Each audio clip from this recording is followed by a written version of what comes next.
Hello, everyone. Welcome to our webinar. And today's topic is how can we use the AI hype in our business context? Ahead of today's session, we shared a poll content on LinkedIn, and we asked you, what is your biggest challenge in adopting AI?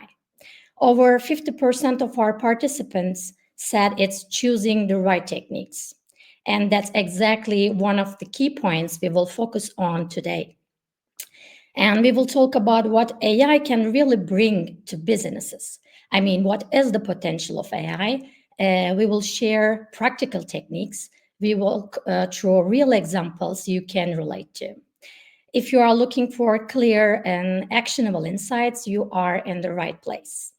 And now I'm happy to hand it over to our trainer and today's speaker, Daniel, to get us started. Hello, Daniel. Hi, You are on thanks the for the stage introduction. right now. How are you? Hi, fine, thanks. Looking forward to talking about what you just said. Okay, I'm really excited, and you can start when you are ready. Yeah, Okay, cool. thanks a lot. So hi everyone. And thanks for the introduction. I think we will jump right into today's topic. So how can we get from this AI hype actual value in your business context? But before that, let me say a few words about myself, in case you don't know me. In the end, what's important for you to know that the last few years, I spent all my working days on identifying AI use cases and implementing them with companies in different domains, and also implementing AI for large systems scalably using digital twins. I did this, still do this also as an trainer and consultant for TwinTech, but also as a researcher at the 𝙗𝙗𝙪𝙨 University, where just a few months ago I also received my PhD on just that topic. Here you can see some companies that I'm currently working together with on these topics, but let's skip the bragging and get right into the topic for today. And I mean, I think I don't have to explain that there is a big hype around AI these days, which started, I guess, 3 years ago when people realized with the latest version of ChatGPT that you can really do a lot of things in a reasonable way. But when we talk about the actual business potential of these AI techniques, I think there is one essential quote here, which you can see on the slide, that is, I want AI to do my laundry and dishes so that I can focus on doing art and writing and not the other way around. So what are the things that I like to do and want to focus my time on doing? And AI is here to help me carve out as much time as possible for doing that. But we have to identify these things that can be automated by AI and the things that we still want to do and should even do ourselves. And how AI can do this is by mimicking our human behavior. Why is this relevant? Because by mimicking the behavior that we do ourselves, we can automate repetitive tasks that would usually have to be done ourselves. In my case, it's doing laundry, doing dishes, for example. And it can also be used to substitute human interactions. What does that mean? For example, in a brainstorming session, we don't need 5, 6 people anymore to get creative output. We can do it's enough to have 2 and 3 people accompanied by multiple AI, generative AI, let's say agents that you can interact with and that substitute these human interactions. Or of course, we can also automate human workforce. So tasks, repetitive tasks that are automated, they might have been done by humans before, which of course also always leads to the question when I talk to people that are rather hesitant towards AI, will AI take over my job? And the general answer here is no, but most likely if it will change the way that you will do your job, because what AI can do very, very good is simplify tasks that are very hard for us humans. For example, analyzing data. So if you have to have a look at an Excel sheet with millions of data points, it's hard for you to get the key essence out of it. What are the 3 points? What is the average of all this data? That can be automated with AI. And let's stay still here. But there's also a but to this. The things that are easy for us humans are usually hard for AI. So understanding or deriving actions from this data. So it can be AI is good at helping us present and understand data, but then deriving action is something that is still often that is hard for AI these days still. So there's still a lot of things that we should and have to always do ourselves. But we can also use AI, for example, to build better products, to improve the customer interactions with our products, so that, for example, if they have an issue, they don't have to go through hundreds of pages of documentation, but can interact with a generative AI or a GPT that gives them the answer they actually need. And GPTs also bring us to the last point here, that all of the things above with generative AI can be done based on natural language. That doesn't mean that we don't need programmers anymore, but it means that all these tasks are now also more easily available for people that don't have the necessary programming skills using generative AI. And yeah, one more thing that also people often ask me after talking about what are the potentials, what can we do with AI, what is AI actually? And I just copied it here, the official definition from the EU AI Act. I will not read it out for you, but the point I want to make here is that from all these official definitions, you can usually derive a set of specific AI techniques. In this case, it's machine learning, generative AI, meta-heuristic search, and expert systems. And if you apply one of these techniques, if you understand one of these techniques or all these techniques, you understand how to use AI. And if you apply one of them, you are already building your AI system, which also means, for example, that you have to comply to the EU AI Act, which we'll cover in another webinar. But for today, we'll focus on how can you actually apply these techniques. And we'll focus on two specific techniques. And obviously, we have to start with ChatGPT. I already said this is how all of this hype started. So I assume that I don't have to explain you this user interface that you can see here. So you can go to ChatGPT, ask any question, or write any text, and you get a very, very reasonable answer as a result. And the underlying technology here are generative pre-trained transformers, or GPTs. What does a GPT do? It uses the text that you've entered and transforms it into a way that it can be understood by an AI model. Then it inserts this into the AI model, and from the result of the AI model, the GPT generates something that can be a text, that can be video, that can be audio. So something new is generated based on your input. And the underlying AI concept here is actually a large language model, which you probably also heard these days. But let's talk about what this large language model, or LLM, actually is. It's an AI model, and it takes a huge amount of data. These days, this is usually the internet in modern LLMs. It's the internet, so all the website, all the text, all the videos, all the pictures that are available on the internet are fed into the LLM. And then if it gets a request, so if someone asks something to the LLM, it will give the most likely output based on all the information it has available. So in the end, you can see it as having all the knowledge that was generated by generations on the internet available at your fingertip using the GPT. And what people usually do these days with these LLMs is combining it with information retrieval techniques. That means you have the power of the internet, but you also feed into this LLM your own data. That can be data from your running machines, technical documentation on your products machines. That can also be data from your ERP system. And then this combination of your own data by information retrieval together with the unlimited amount of data in the LLM is called retrieval augmented generation, or RAG. Of course, are a lot of details behind all of these things, but the point I want to make here is what can we do with generative AI? We can first of all analyze and understand data by interacting with this data based on natural language. So there's no need to do coding anymore, to analyze and understand and interact with data.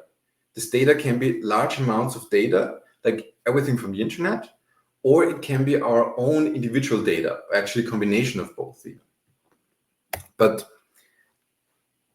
one point I always try to make is that AI is not just generative AI. There are many, many more techniques. We've seen some of them. And today I want to show you how you can use another AI technique to make predictions about the future or work with unseen data, which you haven't seen before. Both things that you cannot do with generative AI.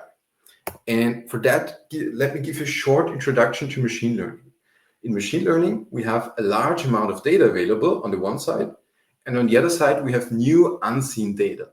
So for example, and then we want to make some implications on this new data. So for example, based on the weather today, based on the number of work hours I'm spending today, whether I have plans in the evening and the amounts of hours I slept, will I go play tennis in the evening today, yes or no? And to get this answer, if you have a large amount of classified data available, so from the past, based on the weather and all the parameters I just mentioned, on a specific day, did I go play tennis, yes or no? This is data I have for many, many years, of many days in many years. And if I have this data available, I can use a supervised machine learning algorithms to learn the boundaries between the data points. So what is the range of temperature and the amount of hours I had to sleep so that I actually went play tennis in the past. So learning these boundaries between the data points to identify these categories. In this case, it's more than 2 categories. So it could also be I'm playing tennis, but indoors. This is what supervised machine learning does. And what we can do with unseen or with new data now is predict, will I go play tennis, yes or no? So in which category does this specific data point go? So as a human, we would say, okay, today it's sunny, I did sleep well, I have long working hours, but I have no plans for the evening. In similar days in the past, what were my plans? Did I go play tennis, yes or no? And with machine learning, we can actually automate this and make predictions about the future. And if you have unclassified data available, so we have all these parameters measured in the past, but we don't know from past days, did I go play tennis, yes or no? We can still apply unsupervised machine learning to group these existing categories into, these existing data points into specific categories. So saying there is a specific amount of days that are very similar. So we group all the days where it was sunny and I did sleep well, etc., into one category. And then for new data points, we can still say, well, what's the nearest group? So I can say, what are days that are similar to today, but I don't know whether I go play tennis. Did I go play tennis on this day? Yes or no? So what we can gain from this is we can say, besides the potentials of generative AI we discussed, with machine learning, we can make predictions based on historical data, predictions about the future based on historical data, and we can classify live data, which we haven't seen before. Now, let's talk about some actual applications about this. So this was the theory, what we can do, and what are the techniques behind? How can we apply these techniques in practice? And I have 2 examples that I want to show you for this today. The first one is predictive maintenance. You might have heard of this in the context of machines. So in a manufacturing setting, machines often tell the operator, well, do something with me or I might break soon. But you can also do this in your private setting. For example, in a smart home, you could have a dishwasher or a washing machine that tells you to maintain it before it will break down.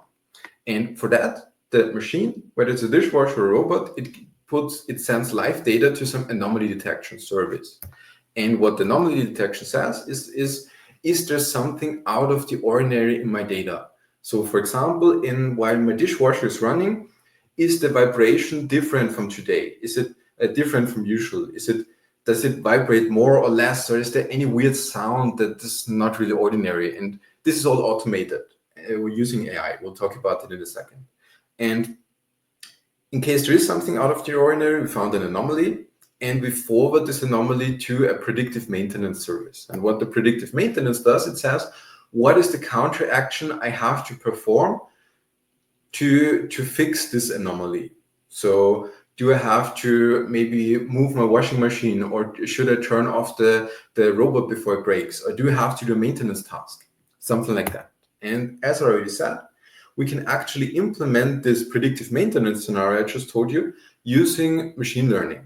And for the first task, the anomaly detection, we can use unsupervised machine learning by just saying, okay, I don't know I have data about the operation of my washing machine, of my robot, but I don't know whether there are some anomalies in this data that I can classify, but I know that there's a large chunk of data which represents that is very similar, that represents the normal data. So usually I don't have a weird sound. Usually the vibration of my dishwasher is in a certain range. And everything that is outside of this range is classified as anomaly.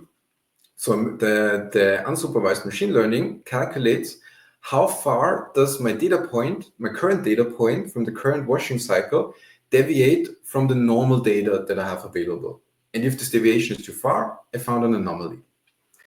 And based on this anomaly, what you can do is you can apply predictive maintenance using supervised machine learning. So here what you do is, based on historical data, you check in similar situations in the past, what did I do as a counteraction? So if there was a weird sound, maybe I was just, I had to run the cleaning program once. If the robot heated up too much, more than it should, maybe I had to turn it off for an hour, things like that. And again, with supervised machine learning, we can calculate these boundaries automatically, and then we can automatically classify, based on the data we have, what's the action we have to do. And in some cases, we can even automatically execute this action, like turn off the robot, and that's it. So first example, predictive maintenance. I also have another example, which is lead scoring for a process that most companies have to do, sell their products. So in the sales process, how can I score the leads, customers, or potential customers that didn't buy something yet, or that I want to sell something to, into specific categories? And at the core of most sales processes, we have so-called customer relationship management systems like HubSpot or Salesforce. And from these systems, we can get a lot of data on our leads. So people or organizations that we want to sell something to, and we also have contacts in these organizations. This data can be the domain in which a company operates, maybe the revenue we already made with this company, or the annual revenue that a company makes itself, or, for example, the number of contacts we have in a company. And based on these metrics, we can now automatically classify customers into specific categories. So, for example, a hot customer, where we know, okay, they are probably very likely to buy our products, or a high potential customer that is also likely to buy our products, but didn't buy, or we expect that they will buy still a lot. So maybe they haven't bought something yet, but they can still buy a lot. So hot, high, also high risk or low potential customers. All of this categorization of our customers or leads, we can do automatically. And then in the next step, of course, we can feed this data using information retrieval, RAG, into a generative AI. And then what we can do with the generative AI is, for example, automatically generate targeted marketing text for each of these categories. So here we can manually say, okay, let's focus on the hot and high potential customers. But with generative AI, what we can do is we can automatically generate marketing materials. So we have our base market materials, and what every company does is that it targets for specific leads, it targets their materials they send them, or the frequency to which they send something. And what we can do with generative AI is actually automate the generation of these materials for each customer based on the categories of these customers or leads, but also all the knowledge which we have on the internet. We can actually generate the text, pictures, videos, etc. And yeah, that's of course amazing. And two specific use cases that you can implement using just these two techniques, generative AI and machine learning. Of course, there are also other techniques. We talked about expert systems, meta-heuristic search, but at the core of all these techniques is what you see highlighted here in the end, data. So even though there are many techniques and use cases that you can implement in your company, before starting with any AI project or the start of an AI project, you have to make sure that you have the data available. And what this means is you have to know what data you actually need, which quality this data has to be, so that you actually get a reasonable output from your AI, where you can access this data and who's responsible for making sure that this data is available and up to date. And one quite straightforward technique, I would say, to do this is a so-called data map. So you can use this to identify or to answer all these questions. And what the data map does, it says, what is the data I have available in my company? And more specifically, you define what is the data I have available. So is the vibration data of my dishwasher? Is it the heat of my robot? Where is this data available from? Do I have to manually enter it somewhere, or is it automatically derived from some sensor? And how can I access the data from the sensor? Is it in some database? Do I have to get it from the live system? And who is responsible for doing that? Who is responsible for going to the machine and checking, is there some weird sound? And also entering this data somewhere? Or who is responsible for making sure that the data is available, that the data is in some AI product, is in some database? And for that, that can be a dedicated project or just a person who regularly has to enter this data.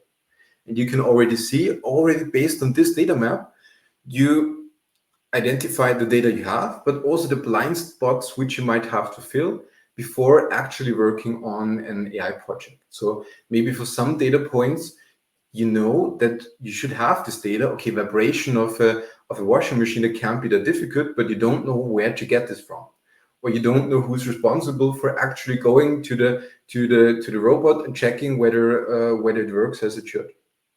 So you can identify these blind spots, and what you can also do is you can map this data to actual use cases. So you define the use cases which you want to implement in your company, and then you map specific data that you have to all these use cases. And from that, you can already derive a lot of things which you need to prepare before actually working on these use cases. So for example, for some data points, you have a lot of use cases that rely on this data, which means you should make sure that they are in the relevant quality, they will be always available, and there's someone responsible to making sure of that. There may be some data points are not used by any use case yet. So you can think about, maybe have to think about, is there somehow some way I can use this data?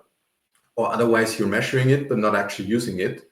Or you might even have use cases that require data which you don't have yet, something like that. And is that all we need? Well, it is a very good starting point to make sure that your data is ready for AI projects. But of course, that's the starting point for actually implementing AI in your company. But luckily, there are also many specific techniques that guide you through the process of implementation. And one of them I still want to show you today, the so-called Fab4 model. And I'll not go into too much details. I just want to make the point here that this is a method that guides you, an overarching method that guides you throughout the process. So from making sure that your data is ready to making sure that your employees are ready, knowing whether you have to, which tools you have to use to buy to implement an AI, or whether you have to do this yourself, to actually building the AI and making sure that you have a result that gives a lot of business value to your company in the end. And this is one specific technique you can use for the overall process. And then, of course, there are many for all of the points you see here, there are specific techniques that you can use to guide you through this process from idea and implementation. But we'll not have the time to go through this today. But if you're interested in learning more about any of these topics in the end, we offer some workshops already on AI at Technovi. The first option is a 2-day workshop where we will go into more of these AI techniques, which you said you're interested in the poll we did, but also specific AI methods that were for this process, which you have just seen, that you have the confidence, or you can go in a structured way from idea to implementation and successfully lead your AI projects. We will go through more specific AI use cases, but also cover relevant legal and ethical aspects. So how can I make sure to avoid any fines while implementing AI from GDPR or the UEI Act, which can be millions of euros, but also how can I make sure to have to be ethically responsible when implementing AI. And we're even more proud of also providing this 4-day option of this workshop, where we will cover everything in the 2-day workshop, but also many more hands-on examples. So we have 2 more days to work hands-on on specific AI projects, and you'll be able to in a safe environment, design these AI projects yourself. And then as a result, you can even get a certificate, or you can do certification and get an official ISO certificate as AI manager. But enough about the advertising for now. Thank you very much. I hope you gained a lot of value from this webinar. In case you have questions or comments or any feedback, you can directly contact me by the email you see here. You can also go to Technovi's website, or you can leave a comment in the comment section of this webinar on LinkedIn. Thank you so much, Daniel. And thank you for your time and consideration, and thank you for all for their participation, for sure. And we can finalize it in here, and people can get in touch with us. They can follow us on our social media channels like LinkedIn and any other social media channels. And we will be in here for their questions and all feedbacks. Thank you so much. And see you for the next webinar. Yeah, see you soon. Bye-bye.